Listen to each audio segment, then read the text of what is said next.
Buenos días, mis queridos hermanos.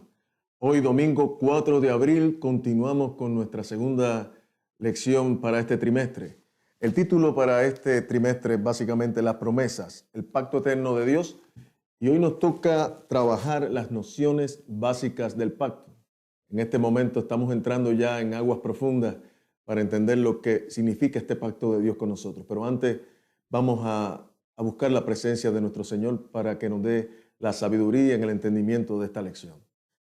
Padre eterno que estás en el cielo, santificado y glorificado sea tu nombre, Señor. Por medio del Espíritu Santo te pedimos la sabiduría y la claridad para entender esta lección que estamos trabajando para el día de hoy. En el nombre de Cristo Jesús. Amén.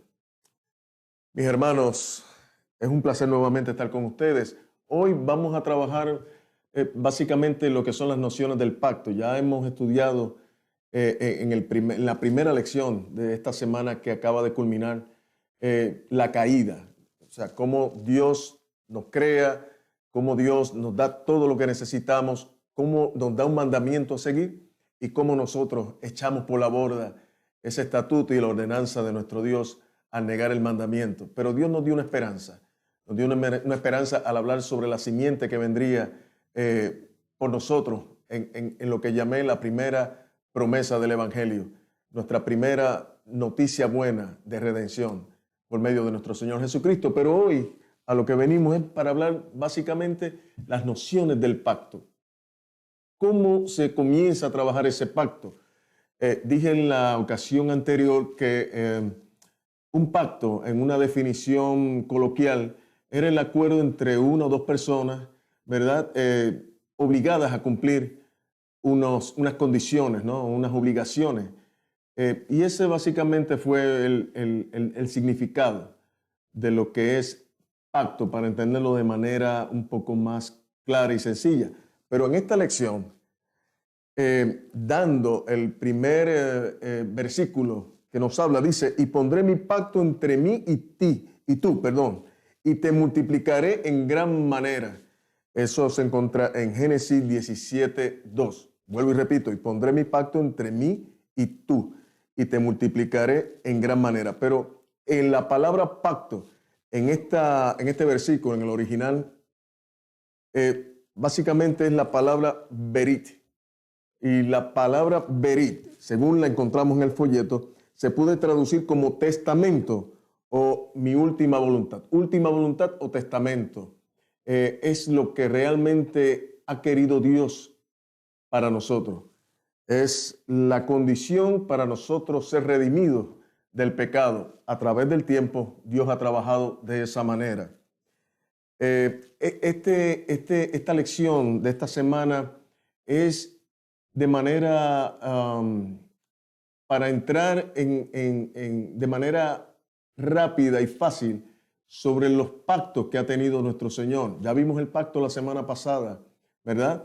Que no cumplimos. Luego viene el pacto con Noé. ¿Cómo trabaja ese pacto con Noé? Eventualmente con el patriarca Abraham y con Moisés. Y cómo todos esos pactos que se van trabajando a través del tiempo van culminando con el nuevo pacto que está en nuestro Señor Jesucristo, que fue la redención en la cruz. Pero viendo esto, la palabra berit, esa última voluntad o testamento que nuestro Señor tiene para con nosotros, se compara a un pacto matrimonial, ¿no? Entre dos. Es un compromiso muy íntimo entre dos partes, ¿verdad? Hay tres puntos a seguir. El primero es la promesa. Cuando buscamos qué significa la promesa en el pacto con un juramento, tenemos que ir a Gálatas 3:16, como dice el folleto, y vamos a Gálatas 3:16 a ver qué nos relata Gálatas 3:16 para describir esas promesas, ¿no? Cuando buscamos Gálatas 3:16 dice, ahora bien, a Abraham fueron hechas las promesas y a su descendencia.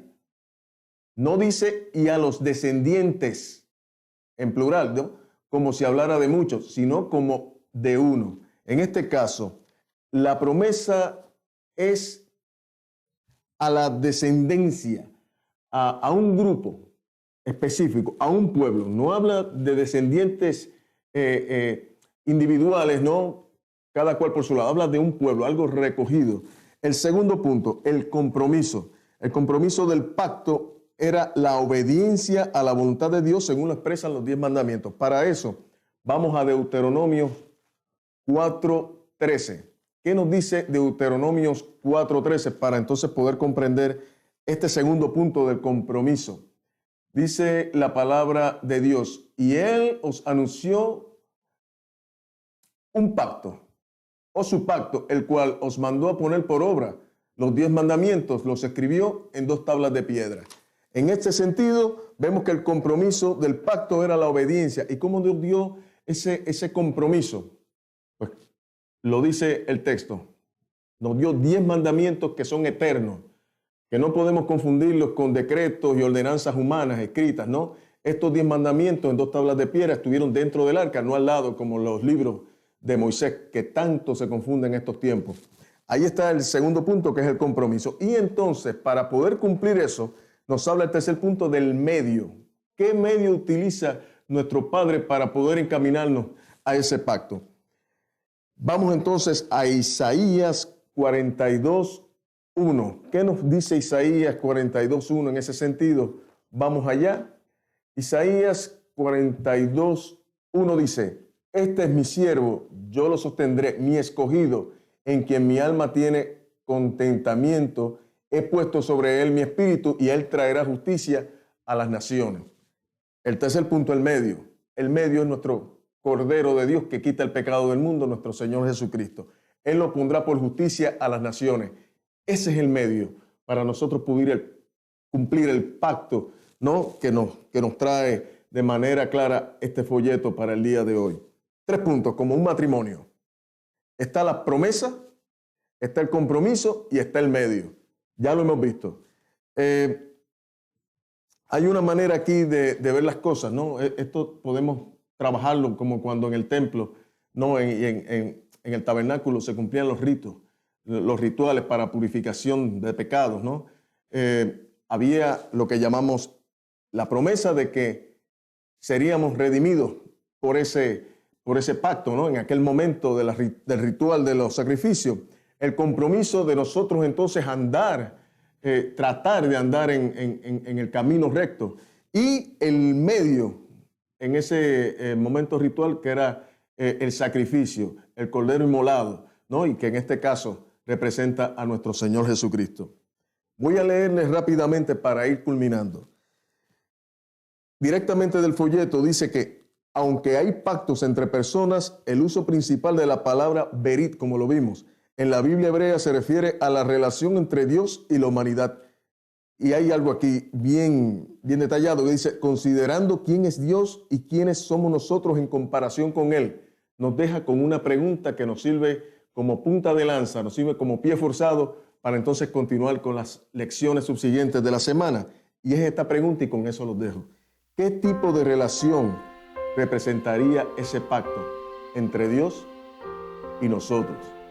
Así que mis queridos hermanos, esto augura una semana exquisita en el estudio de la palabra para entender cómo Dios ha trabajado a través de los tiempos para nosotros poder encaminarnos a esa Canaán celestial, a ese pacto, ese nuevo pacto que representa nuestro Señor Jesucristo y que por medio de Él somos salvos. Así que mis queridos hermanos, con esto lo dejamos. Le damos gracias a Dios antes de terminar para comenzar entonces ya hoy domingo que comienza una nueva semana. Padre eterno, gracias te damos por la comprensión de esta lectura. Esperamos que haya sido de bendición para todos mis hermanos que amamos y queremos, y que sea de gran bendición para que nuestras vidas sigan encaminadas en tus promesas y en esa gran esperanza que es nuestro Cristo Jesús. Que el Espíritu Santo continúe con nosotros a lo largo de estos días, en el nombre poderoso de nuestro Señor Jesucristo. Amén. Dios te bendiga, hermano.